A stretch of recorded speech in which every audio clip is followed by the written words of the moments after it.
మధ్య ఆకాశంలోకి ఎగిరిపోతా ఉంది. హల్లెలూయా, దేవుని మహిమ కలుగును గాక. ఎంతమందికి అర్థమవుతున్నమాట అండి? ఖచ్చితంగా ఇప్పుడు మనము ఈ యొక్క కార్యాలన్నీ కూడా విశ్వాసం ద్వారానే పొందుకుంటున్నాం. విశ్వాసం ద్వారానే సద్గుణం పొందుకోవాలి, విశ్వాసం ద్వారానే జ్ఞానం పొందుకోవాలి, విశ్వాసం ద్వారానే ఆశానిగ్రహం పొందుకోవాలి, విశ్వాసం ద్వారా సహనం పొందుకోవాలి, విశ్వాసం ద్వారానే దైవభక్తి పొందుకోవాలి, విశ్వాసం ద్వారానే సహోదర ప్రేమ పొందుకోవాలి. ఈ యొక్క కార్యాలన్నీ కూడా మనం మెయిన్ పొందుకోవాల్సింది ఏంటంటే విశ్వాసమై ఉన్నది, అమూల్యమునైన విశ్వాసం. ఇప్పుడు ఎప్పుడైతే నీవు ఈ స్థానంలోకి వస్తావో, ఈ స్థానంలోకి వచ్చిన తర్వాత ఇది సంపూర్ణ విమోచన.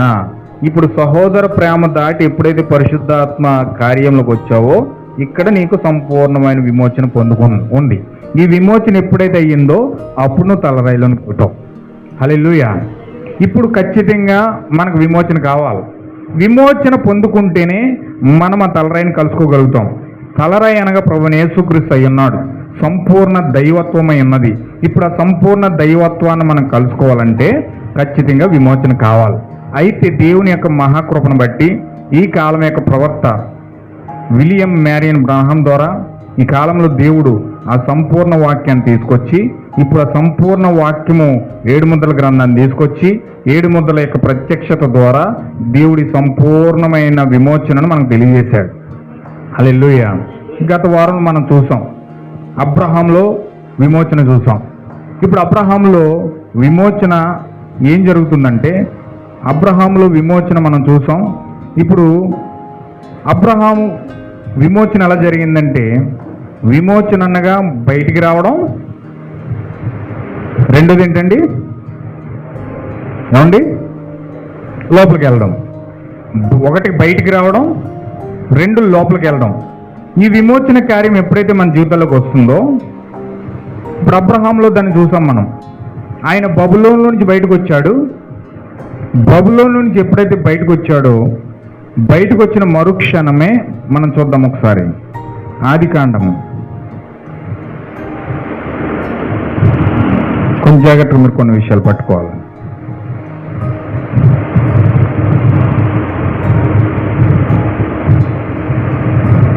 అధ్యాయం 1 నుంచి చూద్దాం. యెహోవా, నువ్వు లేచి నీ దేశం నుండి, నీ బంధువుల యొద్ద నుండి, నీ తండ్రి ఇంటి నుండి బయలుదేరి నేను నీకు చూపించు దేశమునకు వెళ్ళుము. నిన్ను గొప్ప జనముగా చేసి నిన్ను ఆశీర్వదించి నీ నామమును గొప్ప చేయుదును. నీవు ఆశీర్వాదముగా ఉండువు. నిన్ను ఆశీర్వదించి వారిని ఆశీర్వదించేదను, నిన్ను దూషించి వారిని శపించేదను. భూమి యొక్క సమస్త వంశములు నీ యందు ఆశీర్వదించబడునని అబ్రహాముతో అనగా, యెహోవా అతనితో చెప్పిన ప్రకారము అబ్రహాము వెళ్ళెను. లోతు అతనితో కూడా వెళ్ళెను. అబ్రహాము హారాను నుండి బయలుదేరినప్పుడు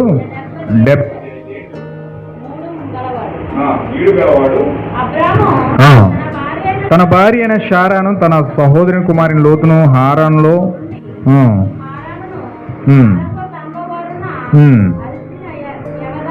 అర్జించిన యావదాస్తిని వారు సంపాదించిన సమస్తమైన వారిని తీసుకుని కానాను దేశమునకు వెళ్ళటకు బయలుదేరి కానాను దేశముకు వెళ్ళిరి. ఇక్కడ చూడండి, ఇక్కడ ఏం జరిగిందంటే, దేవుడు విమోచన ఇవ్వడానికి బబులోని బయటికి రమ్మన్నాడు. తండ్రి ఇంటి నుండి, బంధువుల ఇంటి నుండి, రత్సమ్మ అందరి దగ్గర నుంచి బయటికి రమ్మన్నాడు.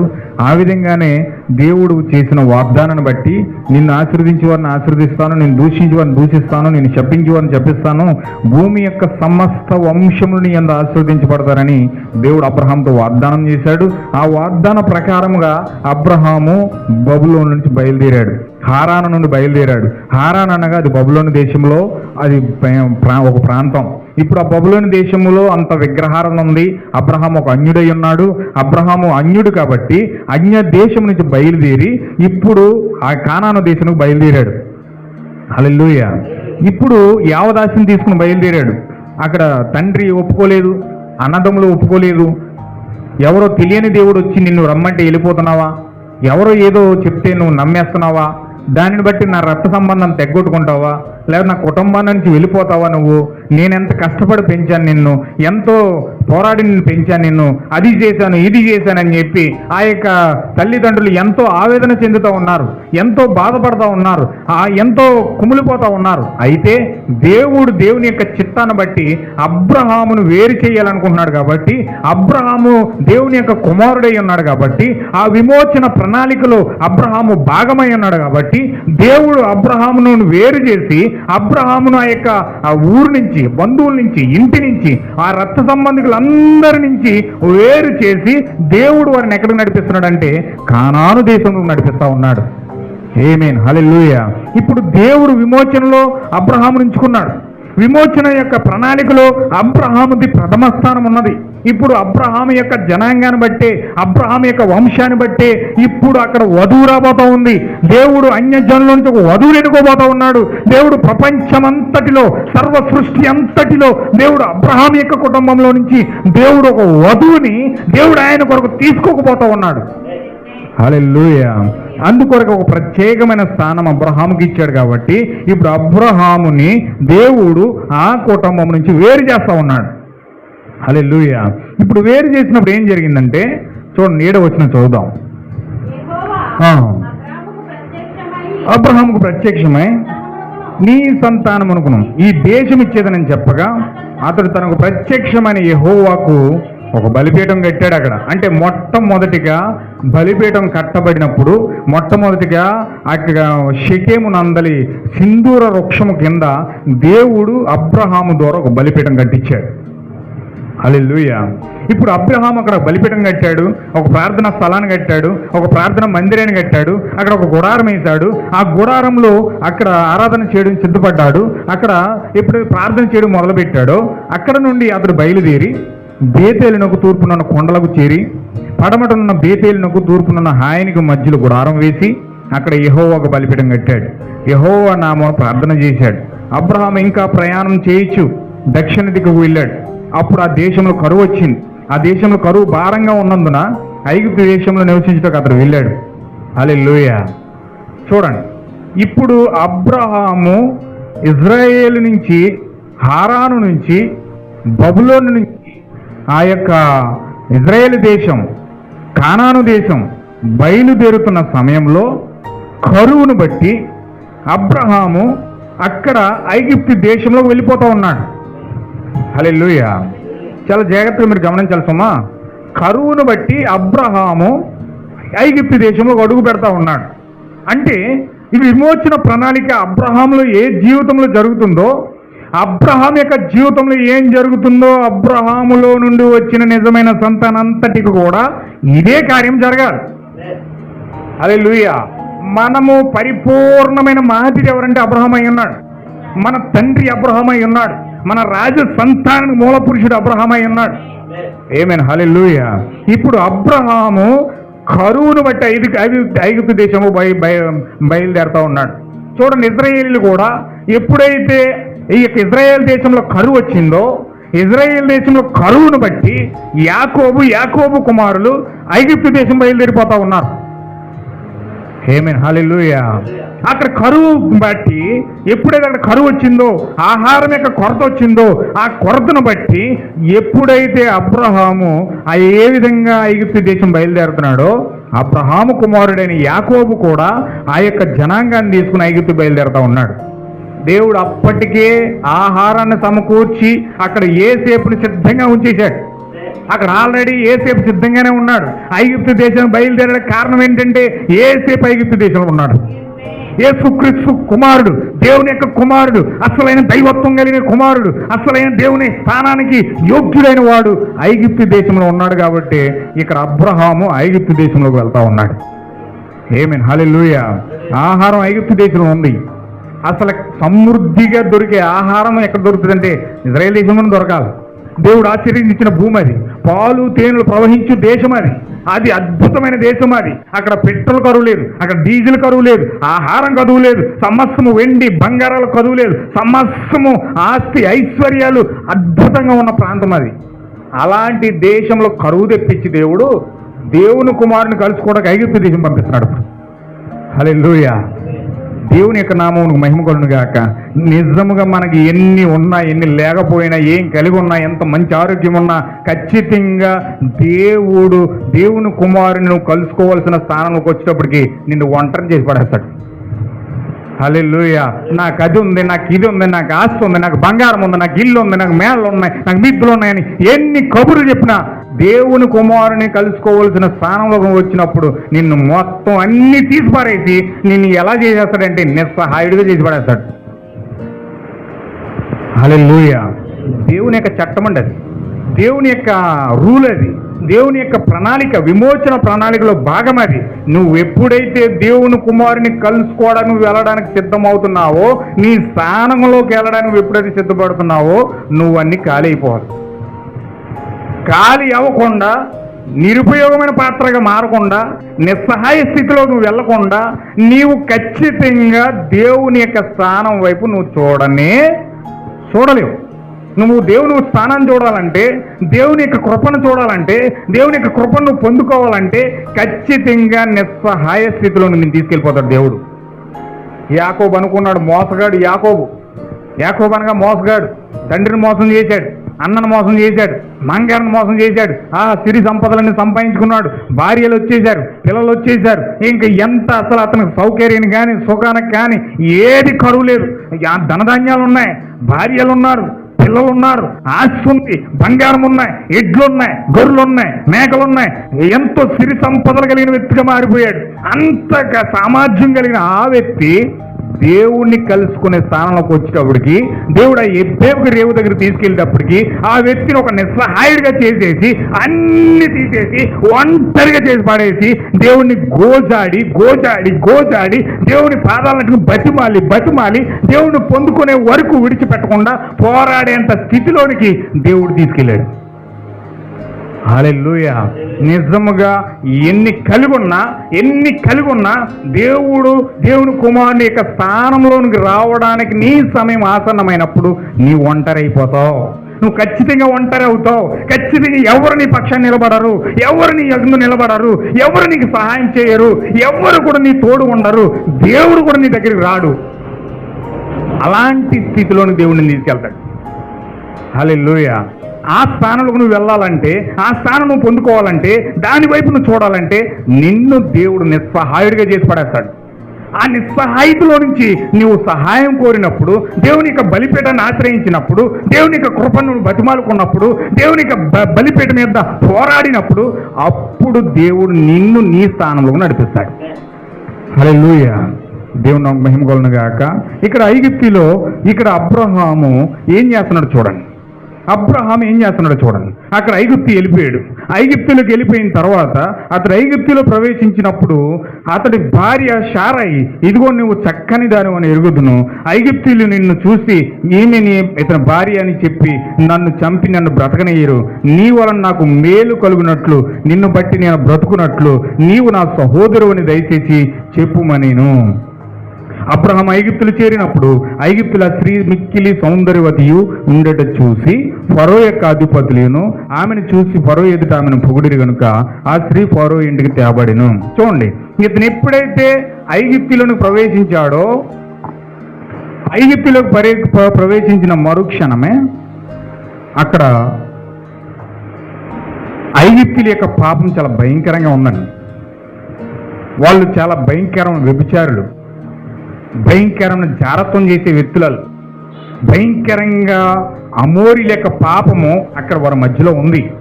చాలా భయంకరమైన పాపం ఏలుబడి చేస్తూ ఉంది. అక్కడ కేవలం కామానికి ఇచ్చిన వాల్యూ దేనికి ఎవరండి?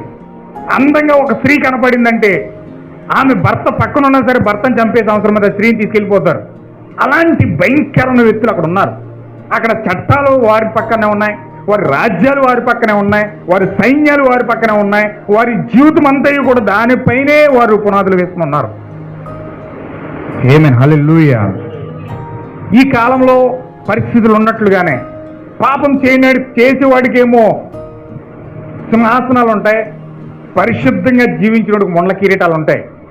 పరిశుద్ధంగా యథార్థంగా ఎవరైతే జీవిస్తారో వాళ్ళకి వెన్నుపోట్లు తప్పో, వారికి ముండ్ల కిరీటాలు తప్పో, వారికి కొరడ దెబ్బలు తప్పో, వారికి మాటలు తప్పో, నిందలు తప్పో, భయంకరమైన శ్రమలు తప్పో, ఆటుపోట్లు తప్పో, భయంకరంగా కార్యాలన్నిటి గుండా నిజమైన యథార్థంగా జీవించే వాళ్ళు వెళ్తే, నటించేవాళ్ళు, పాపం చేసేవాళ్ళు, పాపాన్ని ప్రేమించేటోళ్ళు, పాపం కోసం ఆకర్షితులయ్యేటోళ్ళు, పాపమును 10 మందికి నేర్పించేటోళ్ళు అయితే వారికి సింహాసనాలు ఇచ్చి బహుమతులు ఇచ్చి వారిని ఎంకరేజ్ చేస్తారు. అలాంటి దేశము ఈ యొక్క ఐగుప్తు దేశం. హల్లెలూయా. మీకు తెలుసా ఐగుప్తి కల్చరే ప్రపంచమంతా పాకిందని, ఐగుప్తి కల్చరే బబులోన్ వెళ్ళిందని, ఆ బబులోన్ నుంచి ప్రపంచమంతా పాకిందని మీకు తెలుసా? ఇప్పుడు ప్రపంచమంతా నడిచేది ఐగుప్తి కల్చరే. ఇప్పుడు ప్రపంచమంతా నడిచేది ఐగుప్తి యొక్క సిస్టమే. ప్రపంచమంతా నడిచి ఐగుప్తి యొక్క కార్యక్రమాలు నడుస్తూ ఉన్నాయి. అక్కడ పాపాన్ని ప్రేమించే టొక్కులు ఎక్కువ. దేవుడు ఎవరంటే వాళ్ళకి ఫరోయే దేవుడు, అక్కడ అబిమెలెకే దేవుడు, వేరే వ్యక్తి అక్కడ దేవుడు కాదు, మనిషే దేవుడు. అక్కడ దేవుడుగా లేడు. దేవుడుగా ఎప్పుడైతే పక్కకి వెళ్ళిపోయాడో ఖచ్చితంగా అక్కడ మనిషి దేవుడు అవుతూ ఉన్నాడు. ఆ యొక్క ఐగుప్తు దేశంలో ఒక మనిషి దేవుడిగా ఎలబడతా ఉన్నాడు. ఇప్పుడు ఎలాగైతే మనుషులు దేవుళ్ళుగా ఎలబడతా ఉన్నారో వాళ్ళకి వాళ్ళే దేవుళ్ళు అయిపోతూ ఉన్నారు. ప్రతి దానికి వారికి వాళ్ళే దేవుళ్ళ ఫీల్ అయిపోతూ ఉన్నారు. ప్రతి దానిలోనూ కూడా వారికి ఒక దేవుడిని పెట్టుకుంటా ఉన్నారు. ప్రతి దానిలో కూడా ఒక దేవుడిని ఏర్పాటు చేసుకుంటా ఉన్నారు. కులానికో దేవుడు, మతానికో దేవుడు, వర్గానికో దేవుడు, పేటకో దేవుడు, ఇలా రకరకాలుగా అక్కడ ఎలాగైతే ఉందో పరిస్థితి ఇక్కడ అలాగే ఉంది. దేవుని మహిమ కలుగును గాక. అయితే ఖచ్చితంగా అక్కడ ఎప్పుడైతే అబ్రహాము వెళ్ళాడో ఈ పరిస్థితిని అంతా చూశాడో, ఆ భయంకరమైన కార్యాలను చూశాడు, అబద్ధాలు ఆడటం మొదలెట్టాడు. దేవుని కుమారుడు ఐగుప్తులోనికి వెళ్ళి అబద్ధాలు ఆడటం మొదలెట్టాడు. భార్య అని చెప్పుకోవడానికి అర్హత లేక, భార్య అని చెప్తే ఎక్కడ ప్రాణాలు తీసేస్తారేమో అని చెప్పి భయపడి అతను ఏం చేస్తున్నాడంటే ఈమె నా చెల్లెని చెప్పేశాడు. హల్లెలూయా. ఎంతమందికి అర్థమవుతుందండి? అక్కడ ఇజ్రాయేల్ ప్రజలు ఎలాగైతే ఐగుప్తులో ఉండి ఫరోకు బానిసలైపోయి ఏ విధంగా ఫరో వాళ్ళని వాడుకుంటూ వాళ్ళని భయంకరంగా వెట్టి కార్యాలు చేస్తూ ఆ బానిసలైపోయి అబద్ధాల్లో మోసాల్లోని వారు మమేకమైపోయారో అలాగే అబ్రహాం కూడా అలాగే ఇక్కడ అబద్ధాలు ఆడుతున్నాడు.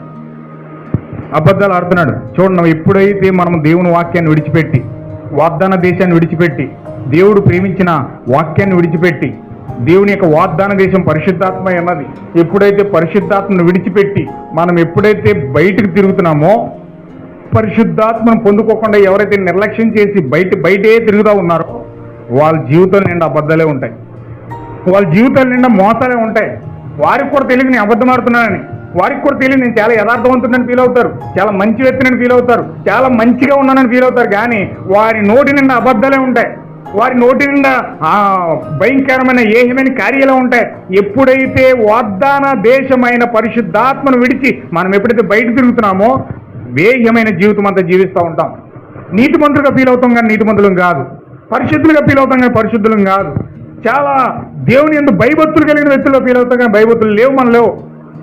హల్లెలూయా.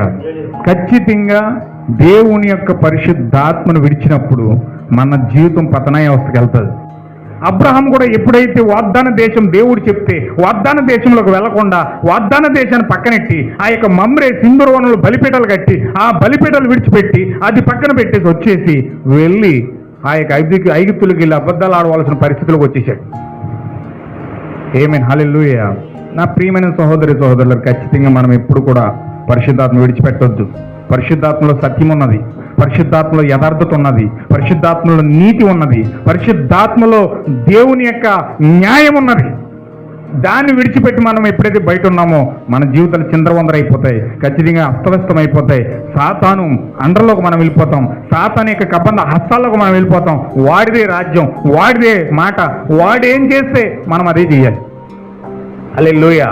ఈరోజు ఏదైనా తోటలో ఎప్పుడైతే పరిశుద్ధాత్మ యొక్క వాగ్దాన దేశం ఆదాము విడిచిపెట్టి అవ్వ విడిచిపెట్టి ఎప్పుడైతే బయటకు వచ్చేసారో, వాళ్ళు ఏదైనా తోట విడిచిపెట్టి ఎప్పుడైతే బయటకు వచ్చేసారో, ఆ వాగ్దాన దేశం విడిచిపెట్టి ఎప్పుడైతే బయటకు వచ్చేసారో, సాతాను యొక్క మాట విని సాతాను యొక్క కబంధ హస్తాల్లోకి ఎప్పుడైతే వెళ్ళారో వారు ఏదైనా తోటలో బయటకు నెట్టివేయబడ్డారు. హల్లెలూయా. ఎప్పుడైతే మనం సాతాను మాట లక్ష్యం చేస్తామో, ఎప్పుడైతే వాక్యం కానిదాన్ని మనం వింటామో ఖచ్చితంగా దేవుడు బలవంతంగా వాగ్దాన దేశం బయటికి గెంటి పడేస్తాడు. ఆదామవ్వని గెంటి పడేశాడు. ఆదామవ్వని ఏదైనా తోటలో ఒక్క నిమిషం కూడా ఉండలేదు. ఒకవేళ ఇక్కడ ఉంటే వీళ్ళు అదే పాపం చేస్తూ అదే దౌర్భాగ్యమైన కార్యాలు చేస్తూ మరలా వీళ్ళు నా జీవవృక్ష ఫలాన్ని తినేసి చిరకాలం ఇలాగే బతికేస్తారు. వీళ్ళు ఇలాగే ఉంటుంది అనుకుంటారు. వీళ్ళు ఈ లోకమంతా ఇలాగే ఉంటుంది, నా జీవితం అంతా శాశ్వతంగా ఉంటాను, నా సుఖాన్ని నేను అనుభవిస్తాను, నా పాపాన్ని నేను అనుభవిస్తాను, నా యొక్క కార్యాలను నేను అనుభవిస్తాను. దేవుడితో దేవుడు కావాలి, దెయ్యము కావాలి. ఏదైనా తోటలో ఇద్దరితో సహవాసం చేసేద్దాం అనుకుంది అవ్వ. హల్లెలూయా. ఇద్దరితో కాలం గడిపేద్దాం అనుకుంటుంది. ఆదాము అలాగా ఆలోచిస్తున్నాడు, అవ్వ అలాగా ఆలోచిస్తుంది. లేదు అలా ఒప్పుకొని నేను ఖచ్చితంగా నేను బయటికి ఎంటి పారేస్తాను మిమ్మల్ని అని చెప్పి దేవుడు ఏదైనా తోటలను బయటికి ఎంటి పారేసాడు. ఆమేన్. హల్లెలూయా. ఆయన వెలుగు చీకటిని కలవనివ్వడండి, పాపాన్ని పరిశుద్ధతను కలవనివ్వడండి, విశ్వాసిని అవిశ్వాసిని కలవనివ్వడండి. హల్లెలూయా. దేవుడు నాకు మహిమ కలుగును గాక. దేవుడు అందుకే వేరు చేస్తాడు. ఆయన ఎన్నప్పుడు కూడా పాపంతో పాలు పంపులు పొందడు, అవిశ్వాసంతో ఎల్లప్పుడు ఆయన పాలు పంపులు పొందడు. వెలుగు చీకటిని వేరు చేస్తాడు ఆయన ఎప్పుడు కూడా. హల్లెలూయా. ఖచ్చితంగా మనము పరిశుద్ధాత్మ యొక్క సన్నిధిని విడిచిపెట్టి పాపాన్ని ఎప్పుడైతే ప్రేమిస్తామో, పాపాన్ని ఎప్పుడైతే ఆకర్షితులవుతామో, మనము దేవుని యొక్క వాగ్దానంలో నుంచి బలవంతంగా నెట్టివేయబడిపోతాం. దేవుడికి గెంటేస్తాడండి, మెడపట్టుకుని మరీ బయటికి గెంటేస్తాడు. ఆయన మెడపట్టుకుని మరీ ఆదాము నవ్వును బయటికి గెంటేసి అందులోకి రాకుండా ఖడ్గజోలలో అడ్డుపెట్టించాడు. దేవుని యొక్క దూతలు ఖడ్గజోలలో అడ్డుపెట్టించారు. అక్కడ ఏ మాత్రం కూడా అలా తోటలో అడుగు పెట్టడానికి అర్హత లేకుండా పోయింది. ఏ మాత్రం కూడా వాళ్ళ యొక్క దేవుని యొక్క తోటలోనికి, ఆ వాగ్దాన దేశంలోనికి వారు ప్రవేశించడానికి దేవుడు అవకాశం లేకుండా చేసి పారేశాడు. హల్లెలూయా.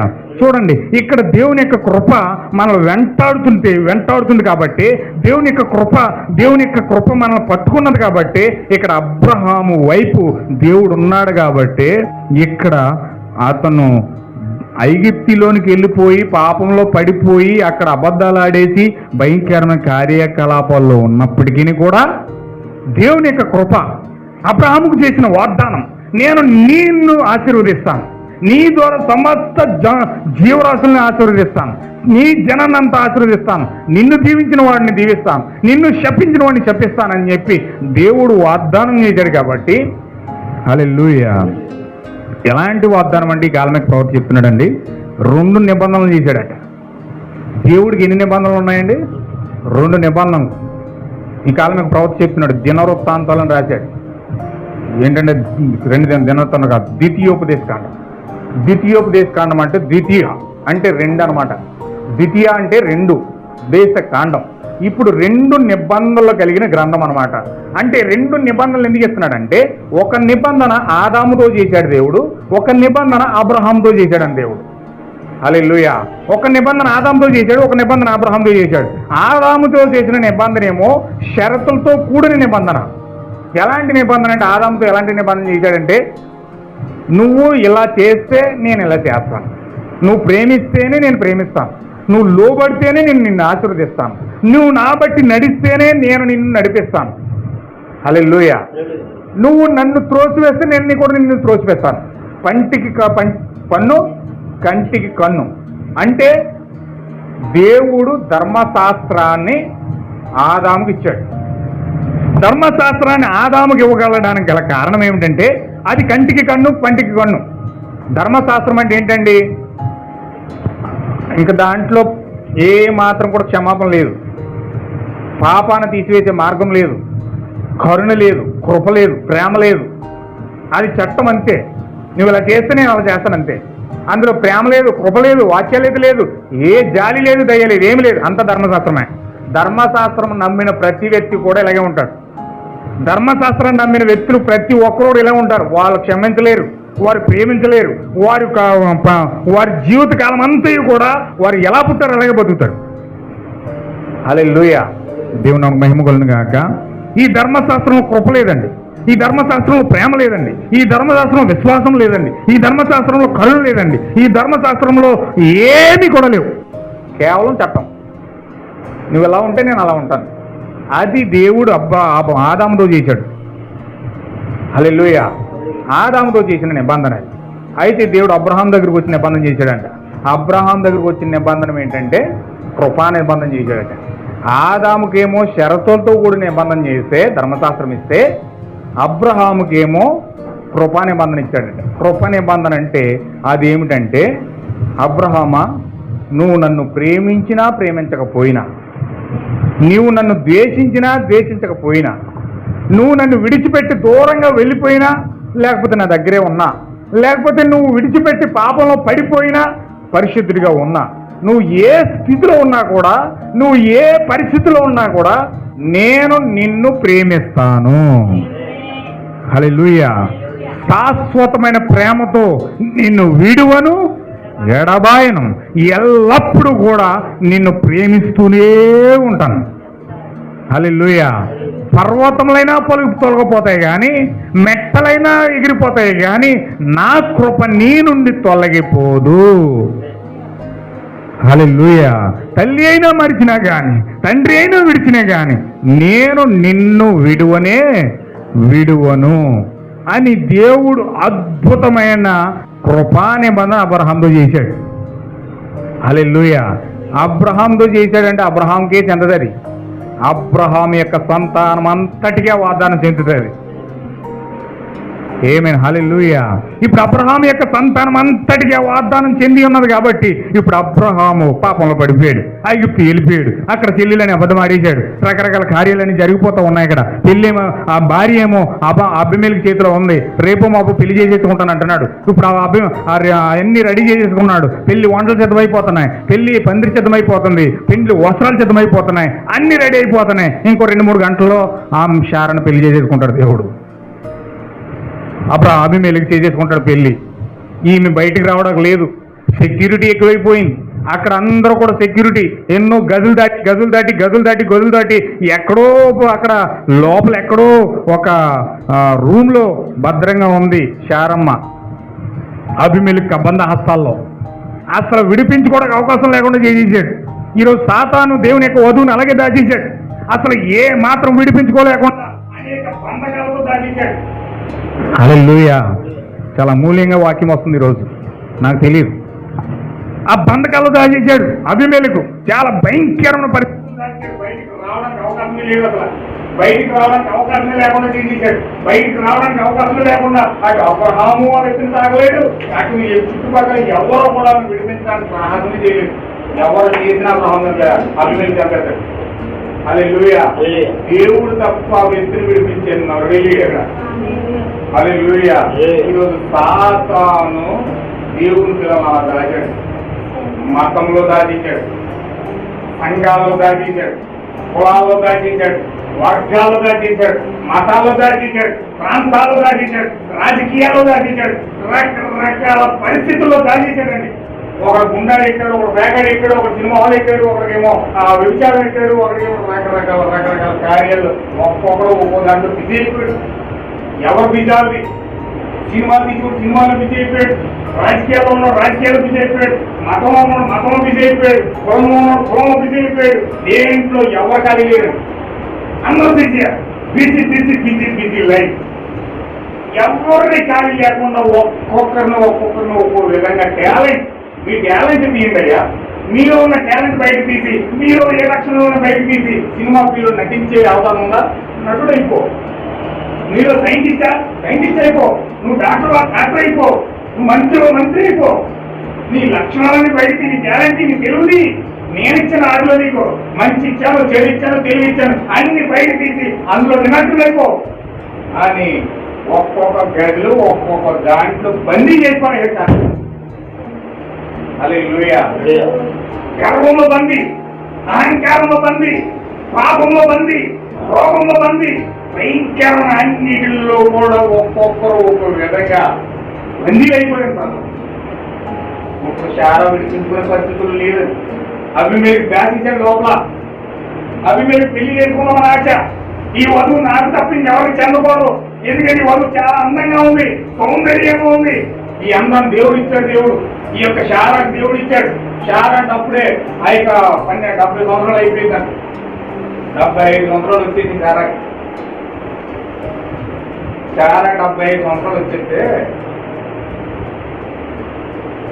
అబ్రహాంకి ఏమో 100 సంవత్సరాలు వచ్చేసి పిల్లలు లేదు.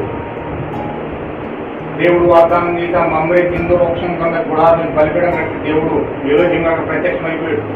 ప్రత్యక్షమైన తర్వాత వెంటనే వాళ్ళ శరీర రూపాంతరపరచబడుతున్నాయి. 75 సంవత్సరాలు ఉన్న చాలా ముసలమ్మ 20 సంవత్సరాల వయసులో వచ్చిందండి. హల్లెలూయా. ఏమండి అభిమేలకు పెళ్లి చేసుకుంటానన్నాడండి. 20 సంవత్సరాలు 75 సంవత్సరాలు ముసలమ్మ చేసుకుంటాడేంటి? ఆ ముసలమ్మ కదట అక్కడ 20 సంవత్సరాల వయసులో వచ్చింది చారమ్మ. ఇప్పుడు ఆ యొక్క అందాన్ని చూసి ఆ రూపాంతరపరచబడిన శరీరాన్ని చూసి సాతాను మోహిస్తున్నాడు, అభిమేలు మోహిస్తున్నాడు. ఈ అమ్మ నాకే సొంతం, ఈమె నేనే పెళ్లి చేసుకోవాలి, ఎవరు తాకూడదు, ఈ ప్రాంతంలో ఏ మనిషి తాకూడదు, ఈమె నాకే సొంతం అని చెప్పి వివాహం చేసుకోవడానికి అన్ని ఏర్పాటు చేసుకుంటున్నాడు. హల్లెలూయా. దేవుని యొక్క భార్యను, దేవుని యొక్క సగ భాగాన్ని ఈ రోజు సాతాను పెళ్లి చేసుకోవడానికి ఉర్రోతులవుతూ ఆ వధువుని అన్ని రకాలుగా బంధించేసానన్న ఆ యొక్క నాకు ఆక్యుపేషన్ చేసుకున్నానన్న సంతోషంలో సాధన ఉన్నాడు. హల్లెలూయా. దేవుని మహిమను గాక. కానీ దేవుని యొక్క కృప ఏంటంటే ఎప్పుడైతే అక్కడ అబ్రహాము ఆ యొక్క వెళ్ళి ఆ తుప్పడు ముసుకేసుకుని ఆ తుప్పడి కింద ప్రార్థన చేయడం మొదలుపెట్టాడు. హల్లెలూయా. చాలా మంది చెప్పారండి అబ్రహాము తుప్పడు ముసుకేసుకుని పడుకున్నాడు, చాలా నెక్కిపోతాడు. కానీ ఆ తుప్పడి దేని సాదృశ్యమంటే పరిశుద్ధాత్మ సాదృశ్యమైంది. పరిశుద్ధాత్మలోనికి వెళ్ళిపోయి అంటే అక్కడ మొదలుపెట్టాడు అబ్రహాము. హల్లెలూయా. ఆ తుప్పడి లోనికి వెళ్ళి ఆ యొక్క లోపలికి ప్రార్థిస్తున్నాడట.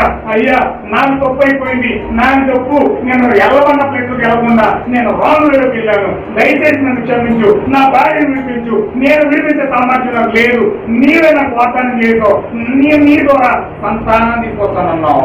ఆ సంతానం అభిమేలుకి అల్లాసం చేయడానికి వస్తున్నాడు, ఆ సంతానాన్ని అభిమేలు పాడు చేయడానికి వస్తున్నాడు, ఆ సంతానాన్ని రాకుండా అక్కడ వంకలు చేయడానికి వస్తున్నాడు.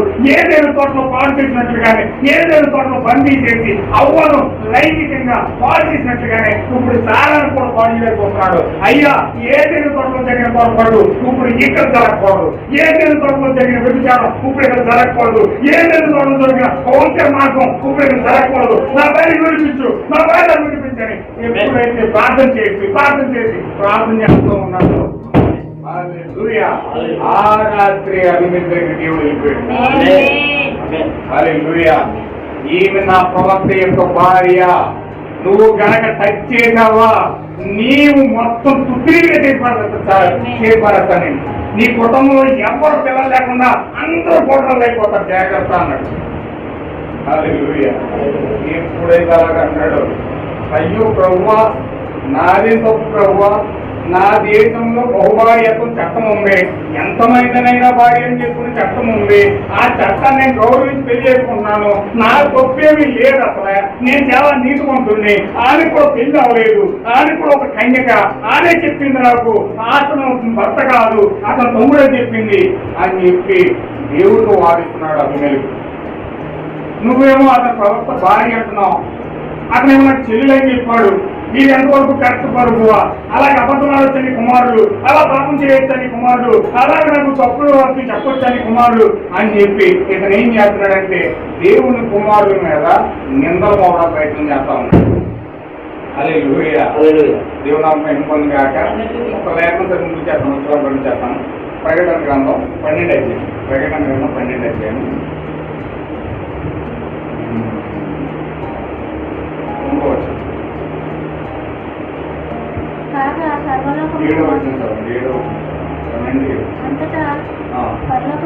పరలోకమందు యుద్ధం జరిగిన మిఖాయేలు దూతలను ఆ ఘట్ట సర్పంతో యుద్ధం చేయవలని ఉండగా ఆ ఘట్ట సర్పం దాని దూతలు యుద్ధం చేశారు కానీ గెలవలేకపోయి కనుక పరలోకమందు వారికి స్థలం లేకపోయాను.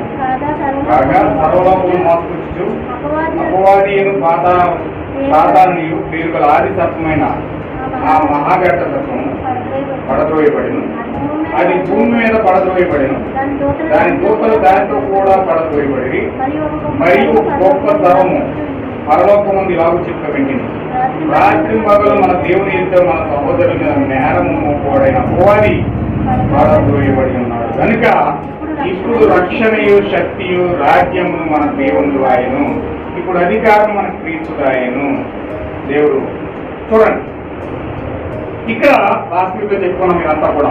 సాతానుడు ఏ విధంగా పైన యుద్ధం చేశాడు, వాడు ఏ విధంగా కిందకి పడద్రోయబడ్డాడో ఇక్కడ చూసాం. అదే ఇక్కడ దేవుడు ప్రవక్త ద్వారా మాట్లాడుతూ ఉన్నాడు ప్రకటన గ్రంథంలో. అయితే ఇప్పుడు వాడు ఏం చేస్తున్నాడంటే, వాడు ఎలా మారిపోయాడంటే ఆ రాత్రి మొదలు కూడా సహోదరుల మీద నిందలు మోపుతూ వాడు అక్కడ ఏం చేస్తున్నాడంటే ఆది సర్పమైన మహాఘట సర్పము అక్కడ ఏం చేస్తుందండి, నేరం మోపుతూ ఉన్నాడట. ఇప్పుడు ఆదాము ఆ యొక్క అబ్రహాము నేరం మోపుతున్నాడు. ఎవరు? అభిమేలకు. ఆ ఘట సర్పము, ఆ రోమ్, ఆ కోపు, ఆ లూసిఫర్ ఇప్పుడు వధువు మీద నిందలు మోపుతా ఉన్నాడు. వధువు మీద నేర స్థాపన చేస్తా ఉన్నాడు. వధువు మీద నేరం మోపుతా ఉన్నాడు. అదే లూయా. అది అక్కడ పాపం చేసి చూడు, ఇది పాపం చేసి చూడు, అక్కడ ఆ తప్పు చేసి చూడు, అబ్రహాము అలా చేయొచ్చా, నా చెల్లెలు అని చెప్పినాడు. అట్లే కదా, నేనేం తప్పు చేశానా, నేను నీతి మంత్రుడిని, నేను చాలా యథార్థవంతుడిని, నేనేం తప్పు చేయలేదు, నేనేం పాపం చేయలేదు, నా చట్టాన్ని ఉపయోగించి నేను పెళ్లి చేసుకున్నాను అంటే అతను చెప్పిన పొరపాటు. అతను నీ కుమారుడే, నాది కాదు. అదే లూయా. ఎప్పుడు కూడా సాతాను ఏం చేస్తుందంటే దేవుని కుమారుని పాపం చేయించి ఆ పాపంని మళ్ళీ తీసుకెళ్ళి దేవుడి దగ్గరికి వెళ్ళి ఎండమోపేం చేస్తుంది. నీ చాలా తప్పు చేయించి నీ మీద ఎండమోపుతుంది. మనుషులు చాలా మంది అలాగే ఉంటారు. సాతాను సంబంధికులు అలాగే ఉంటారు. సాతాను ద్వారా పుట్టిన పిల్లలు కూడా అలాగే ఉంటారు. వాళ్ళు ఏం చేస్తారు, వాళ్ళే తప్పు చేస్తారు. వాళ్ళ తప్పు చేసి కూడా ఆ తప్పులు తక్కువ నెట్టేసి వీళ్ళు యథార్థవంతులుగా వీలైపోతారు. మేము పాపం చేస్తూ కూడా, తప్పు చేస్తూ కూడా ఈ పాప ఎద్దులను నెట్టేస్తారు. ఎద్దులను నెట్టేసి వాళ్ళు పాపం చేశారు, వాళ్ళే తప్పు చేశారు, వాళ్ళే నాశనం అయిపోయారు, వాళ్ళే అది చేశారు, వాళ్ళు గొప్ప. ఇది సాతానిక గుణలక్షణం, సాతానిక ప్రథమ లక్షణం. ఇది ఎప్పుడైతే అక్కడ అభిమేలకు ఆ యొక్క స్థానాన్ని తీసుకెళ్ళిపోయి బంధించేసి మళ్ళీ దేవుడి దగ్గరికి వచ్చి ఆ అబ్రహాము మీద మేము నేరం అవుతున్నాడు. ఏమంటాడంటే, అతనే తప్పు చేశాడు, నా భార్య అని చెప్పింది అతనే, నాదే తప్పు లేదు అంటున్నాడు. హల్లెలూయా.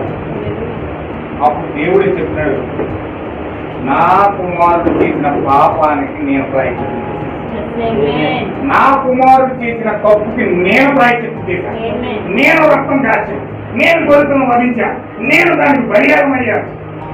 నా కుమారుడు యొక్క ప్రతి పాపాన్ని కూడా నా సొంత రక్తం తుడిచేశాను. హల్లెలూయా.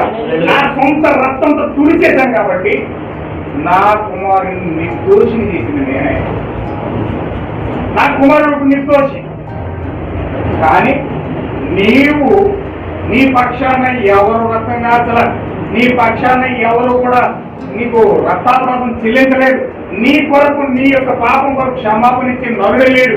ఎందుకంటే నీ దేశంలో క్షమాపణ తెలియదు, నీ దేశంలో పాప క్షమాపణ లేదు, నీ దేశంలో రోగానికి విరుడు లేదు, నీ దేశంలో ఆ యొక్క మందు లేదు, నీ దేశంలో స్వస్థత లేదు, నీ దేశంలో విమోచన లేదు, నీ దేశంలో పాప క్షమాపణ లేదు, నీ దేశంలో ప్రేమ లేదు, నీ దేశంలో ఏ కార్యాలు కూడా దానికి లేవు. అది నా దేశంలో అయితే స్వస్థత ఉంది, నా దేశంలో విమోచన ఉంది, నా దేశంలో ప్రేమ ఉంది, నా దేశంలో విడుదల ఉంది. నేను నా కుమారుడికి సమర్థం ఇస్తా ఉన్నాను. హల్లెలూయా. నీ దేశంలో ఏమి లేవు కాబట్టి నేను నీ మీద తీర్పులు కొమరేస్తాను. ఏంటి ఆ తీర్పు? నిన్ను తుప్పిని పారేస్తాను. నీ కుటుంబం అంతా సంతానం లేకుండా నీ కుటుంబాన్ని మొత్తం సర్వనాశనం చేస్తాను. వద్దు ప్రభువా, నువ్వు అంత పని చేయవు. నేను ఆమె భార్యను అక్కడికి అప్పగించాను. నేను ఇంకా కలిగి ఉన్నది ఇంకా నేను ఎగస్ట్రా ఇచ్చి నీ కుమారుని పంపిస్తాను, నీ కుమారుని గౌరవిస్తాను, నీ కుమారుడికి అతిథి సత్కారాలన్నీ చేస్తాను, నీ కుమారుడికి ఏదైతే చేయాలో అవన్నీ చేస్తాను, దయచేసి నాకు క్షమించు అని ప్రతి మాలుకునే వరకు కూడా దేవుడు శిక్షలేస్తూనే ఉన్నాడు. ఆమేన్. హల్లెలూయా. ఒకవేళ మన జీవితంలో కూడా ఆ విధంగా అలాంటి అభిమేలకు లాంటి కార్యాలు కనుక మన జీవితాల్లో కలిగి ఉంటే, నీవు దేవుని దగ్గర పడి మంచాన పడి కరుణ కరుణ కృప కృప కృప అని వేడుకునే వరకు కూడా దేవుడు నీ పైన శిక్షలు వేస్తానే ఉంటాడు. దేవుడు నీ పైన పడుతూనే ఉంటాడు. ఆ భయంకరమైన వేదనకరమైన కార్యాలన్నీ నీ మీద వస్తూనే ఉంటాయి. ఎందుకు అలా వస్తాయంటే, నీవు చేసే జీవితాన్ని, నువ్వు చేసే జీవిత క్రమాన్ని నువ్వు సరి చేసుకునే వరకు, నువ్వు దాన్ని ఒప్పుకునే వరకు అభిమేకుని శిక్షించినట్లుగా దేవుడు నిన్ను కూడా శిక్షిస్తూనే ఉంటాడు. ఆమేన్. హల్లెలూయా. ఖచ్చితంగా అక్కడ సాతాను వధువును దాచేశాడు, అభిమేలకు వధువును దాచేశాడు, సారాను దాచేశాడు. సాతాను కూడా ఈరోజు రోమన్ క్యాథలిక్ సంఘం విశ్వాసం దాచేసింది, వారి యొక్క సిద్ధాంతంలో దాచేసింది, వారి యొక్క మత కార్యాలు దాచేసింది, వారి భయంకరమైన ఈ వ్యవస్థను దాచేశాడు. విడిపించుకోలేనంత స్థితిలో ఈరోజు ప్రజలు ఉన్నారు. హల్లెలూయా. నా ప్రియమైన సహోదరులారా, ఖచ్చితంగా నేను ఇక్కడ డాక్టర్, మీరు ప్రార్థన చేయండి. సాతాను దేవుని పిల్లలను బంధించాడు, ఆ యొక్క అభిమేలకు చాలా బంధించినట్లుగా దేవుని పిల్లలను సాతాను బంధించాడు. ఈరోజు రోమన్ క్యాథలిక్ సిద్ధాంతాలతో బంధించబడ్డారు. జీడియం అనవులు, మెథడిస్ట్ అనవులు, క్యాథలిక్ అనవులు, భయంకరమైన సంఘాల్లో రకరకాల సిద్ధాంతాలతో కట్టివేయబడ్డారు. వారు విడిపించుకునే స్థితిలో లేరు, వారు విడిపించుకునే స్థితిలో వారు లేరు. దేవుని యొక్క పాస్టర్లు కూడా వాళ్ళు విడిపించలేరు, దేవుని యొక్క ప్రవర్తన కూడా వాళ్ళు విడిపించలేరు, దేవుని యొక్క సేవలు కూడా వాళ్ళు విడిపించలేరు. ఎవరు కూడా విడిపించలేని స్థితిలో దేవుని పిల్లలను దాచేసాడు సాతాను. హల్లెలూయా. అయితే నా ప్రియమైన సహోదరులకు ఖచ్చితంగా వాళ్ళు విడిపించాలంటే దేవుడే రావాలి, వాళ్ళు విడిపించాలంటే దేవుడే రావాలి, దేవుడే వారిని గర్తించాలి, దేవుడే వారికి తీర్పులు ఇవ్వాలి, దేవుడే వారికి కఠినమైన చర్యలు వారికి చూపించి దేవుని యొక్క నిజమైన భార్యను విడుదల చేయాలి, దేవుని యొక్క నిజమైన వధువుని విడుదల చేయాలి. అలా విడుదల చేయాలంటే నిజంగా అబ్రహాము యాజకత్వం చేస్తా ఉన్నాడు, మొరపెడతా ఉన్నాడు, ప్రార్థిస్తూ ఉన్నాడు. ఆ తొప్పటి కిందకి వెళ్ళిపోయాడు, ఆ ఏరియా తొప్పటి కిందకి వెళ్ళిపోయాడు, ఆ పరిశుద్ధాత్మ కిందకి వెళ్ళిపోయాడు, ఆ వస్త్రం కిందకి వెళ్ళిపోయాడు. అక్కడ మొరపెడతా ఉన్నాడు, అయ్యా నా బిడ్డను విడిపించు, అయ్యా నా భార్యను విడిపించు, నా భార్యను విడిపించు, అయ్యో నా దేవ, నా ఏదైనా తోటలో జరిగిన కార్యం ఇక్కడ నా బిడ్డలు జరగకూడదు, నా భార్య జరగకూడదు. ఆ ఏదైనా జరిగిన అవిశ్వాసం, ఆ ఏదైనా జరిగిన అసమర్థత, ఆ ఏదైనా జరిగిన ఆజ్ఞను మీద చేసిన పాపం ఇక్కడ జరగకూడదు ప్రభు, వీళ్ళ విషయాలు జరగకూడదు, నా భార్య విషయంలో జరగకూడదు, నువ్వు కాపాడు ప్రభు, నువ్వు విడిపించు ప్రభు అని ఎంతో ప్రయత్నంతో ప్రాధేయపడి అక్కడ అబ్రహాము ఏడుస్తూ ఉన్నాడు. హల్లెలూయా. ఇక్కడ ఖచ్చితంగా దేవుని యొక్క సేవకుడు, నిజమైన సంఘం ఎప్పుడైతే అలా మొరపెడతా ఉందో, ఎప్పుడైతే అలాగ ప్రార్థిస్తూ ఉందో, ఎప్పుడైతే ఆ బిడ్డలు విడిపించమని యాజకత్వం చేస్తూ ఉందో, ఖచ్చితంగా అక్కడ దేవుడు కార్యరూపం దాల్స్తూ ఉన్నాడు. అక్కడ విమోచన అవడానికి సిద్ధపడతా ఉన్నాడు, అక్కడ విడిపించడానికి సిద్ధపడతా ఉన్నాడు. అక్కడ అబ్రహామును బబులోనుకు విడిపించిన దేవుడు ఇక్కడ శారాని, ఇక్కడ ఆ బందీ గృహంలో, అభిమేలకి యొక్క బందీ గృహంలో నుంచి శారాను విడిపించగలగానికి దేవుడు రావడానికి సిద్ధంగా ఉన్నాడు. హల్లెలూయా. అయితే నా ప్రియమైన సహోదరులారా, ఆయన ఎప్పుడు విడిపించి నిన్ను ఆ ప్రదేశం బయటకు లాక్కొచ్చి మరలా నీ స్థానంలో పెట్టడానికి చేసేదే విమోచన అయి ఉన్నది. ఇప్పుడు ఆ శారకు విమోచన కావాలి, ఇప్పుడు శారకు విమోచన కావాలి. శార విమోచించబడాలంటే అప్పుడు మనం ఇక్కడ ప్రార్థిస్తూ ఉన్నాడు. ఆ దుప్పటి కిందకి వెళ్ళిపోయాడు. ఇక్కడ దేవుని కుమారులు విడిపించబడాలంటే, ఇక్కడ దేవుని కుమారులు విడిపించబడాలంటే, దేవుని యొక్క సంఘం విడిపించబడాలంటే, గొర్రె పిల్లల యొక్క జీవ గ్రంథంలో ఎవరు పేర్లైతే రాయబడ్డాయో వాళ్ళందరూ కూడా విడిపించబడాలంటే ఇక్కడ అప్పుడు మనం ప్రార్థన చేయాలి. విడిపించడానికి దేవుడు ఆ యొక్క సంఘం దగ్గర రావాలి. అప్పుడే వాళ్ళకి ఆ పిల్లలందరూ కూడా విడిపించబడతారు. అయితే మనం అందరూ ప్రార్థన చేద్దాం, అదేతో ప్రార్థన చేద్దాం, వస్త్రం కిందకి వెళ్దాం. పరిశుద్ధాత్మ నిజమైన పరిపూర్ణ విశ్వాసము, ఆ పరిశుద్ధాత్మ యొక్క వరము మనం పొందుకుందాం. అమూల్యమైన గుణలక్షణాలు మనం పొందుకోవడానికి, దేవుడు ఆ గుణాతిశయాలు మనకు ఇవ్వడానికి దేవుడు ఆ యొక్క పరిశుద్ధాత్మ బాప్తిజాన్ని మనకు ఇస్తా ఉన్నాడు. కాబట్టి ఆ విమోచన కార్యం మన సంకల్పాన్ని తెలుస్తూ ఉన్నాడు. కాబట్టి ఖచ్చితంగా అందులోకి వెళ్ళి మనం పరిపూర్ణ ప్రార్థన చేద్దాం. దేవుడు వాక్యం జీవించిన ప్రార్థన చేద్దాం. అందరూ హల్లెలూయా. జీసస్ స్తోత్రం ప్రభువా, స్తుతులు స్తోత్రాలు చెల్లిస్తూ ఉన్నాం ప్రభువా. గొప్ప దేవుడా, ఎంత అమూల్యమైన వాక్యం తెరిచావు తండ్రి. మా ప్రార్థనలకు ఇచ్చే దేవుడు అయినావు ప్రభువా. ఓ దేవుని విమోచన ప్రణాళికను తెరిచి నీ బిడ్డల కొరకు ఎంత అద్భుతమైన కార్యాలు తెరుస్తూ ఉన్నావు దేవా. ఈరోజు మాకు విమోచన జరగాలంటే, ఆ విమోచన కార్యం మా జీవితంలో జరగాలంటే నువ్వు విడిపించబడాలి ప్రభువా. ఓ శారా అభిమేలకి చేతులు బందీ అయిపోయింది ప్రభువా. ఓ బంధకాల్లో, కబంధ హస్తాల్లో బందీ అయిపోయింది ప్రభువా. విడిపించుకోలేని స్థితిలో ఈరోజు శారా ఉన్నది ప్రభువా. ఓ దేవ తండ్రి, అబ్రహాం ఏం చేయలేని పరిస్థితిలో ఉన్నాడు. నిస్సహాయ స్థితిలో ఉన్నాడు ప్రభువా. ఓ దేవా, ఎవరు కూడా ఏం చేయలేని పరిస్థితి. ఆమెను విడిపించాలంటే నీవే రావాలి ప్రభువా. నీవు రాకుండా శార విడిపించబడదు, నీవు వస్తేనే శార విడిపించబడుతుంది ప్రభువా. ఈరోజు తండ్రి, ఓ మనుషులు ఎవరు రకరకాల కార్యాల్లో బందీలైపోయి ప్రభువా, ఎంత వాక్యం వినపడుతున్నా, ఓ ధారాళంగా సముద్రపు ఘోష వలె వాక్యం వినపడుతున్నా పట్టించుకునే నాదులు లేరు ప్రభువా, దాన్ని గ్రహించే నాదులు లేరు ప్రభువా.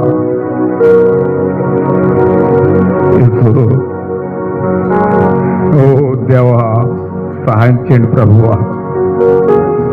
ఓ దేవ, ఒక్కొక్కరు ఒక్కొక్క దాంట్లో బందీలైపోయి విడిపించుకోలేని పరిస్థితుల్లో ఉన్నారు ప్రభు. సాతాను కబంధ హస్తాల్లో బందీలైపోయారు ప్రభువా.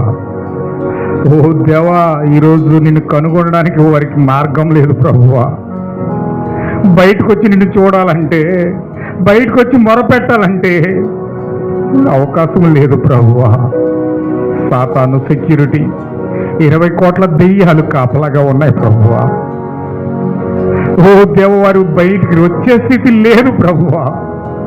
ఇంద్రియాల దగ్గర కాపలా కాసి, ఓ దేవ, వారిలో ఒక్కొక్కరు భయంకరమైన స్థితిలో ఉండి ఈరోజు భయంకరమైన కరువులు, కాటకాల ద్వారా, యుద్ధాల ద్వారా, పక్కల ద్వారా, ఓ దేవ, అహంకారం ద్వారా, గర్వాల ద్వారా, మతాల ద్వారా, ఓ కులాల ద్వారా ప్రభు, రాజకీయాల ద్వారా, ప్రాంతాల ద్వారా, వర్గాల ద్వారా, ఓ దేవ, సంఘ శాఖల ద్వారా అనేక విధాలుగా ప్రజలు బందీలైపోయారు ప్రభువా.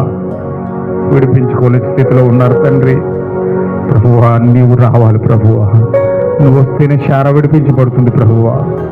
ఓ దేవా ప్రభు, దానికి అబ్రహాము యాజకత్వం చేస్తా ఉన్నాడు తండ్రి. ఈ రోజు నీ పిల్లలు యాజకత్వం చేస్తా ఉన్నారు ప్రభువా. ఈ రోజు మేము యాజకత్వం చేస్తా ఉన్నాం తండ్రి. ఈ రోజు దేవా, దుప్పటి కిందకు వెళ్తా ఉన్నాం ప్రభువా. ఆ పరిశుద్ధాత్మ కిందకు వెళ్తూ ఉన్నాం తండ్రి. ప్రార్థిస్తూ ఉండగా నీ బిడ్డలు విడిపించండి ప్రభువా. నీ బిడ్డలను కాపాడండి ప్రభువా. ఓహో దేవా, నువ్వు ఒంటరి చేస్తా ఉన్నావు. మా స్థానంలోకి వెళ్ళడానికి ఒంటరి చేస్తా ఉన్నావు తండ్రి. యాకోబును ఒంటరి చేసిన దేవుడవు, అబ్రహామును ఒంటరి చేసిన దేవుడవు. బైబిల్లో ప్రతి ఒక్కరూ ఒంటరి అయిపోయారు ప్రభువా. యేసుక్రీస్తు కూడా ఒంటరిగా గెచ్చమని తోటలో ప్రార్థిస్తూ ఉన్నాడు ప్రభువా. ఆ స్థానంలోకి వెళ్ళాలంటే ఆ గెచ్చమని తోట అనుభవం పొందుకోవాలి ప్రభువా. ఈరోజు ప్రతి ఒక్కరూ ఆ అందులోకి వెళ్తూ ఉన్నారు. ఈరోజు మా జీవితాలు కూడా ఒంటరిగా పోరాడుతూ ఉన్నాం తండ్రి. ఒంటరి పోరాటాలు చేస్తూ ఉన్నాం ప్రభువా. ఓ అబ్రహాం ఒంటరి పోరాటం చేస్తూ ఉన్నాడు తండ్రి. సారాను విడిపించుకోవడానికి ప్రభువా ఒంటరి పోరాటం చేస్తూ ఉన్నాడు తండ్రి.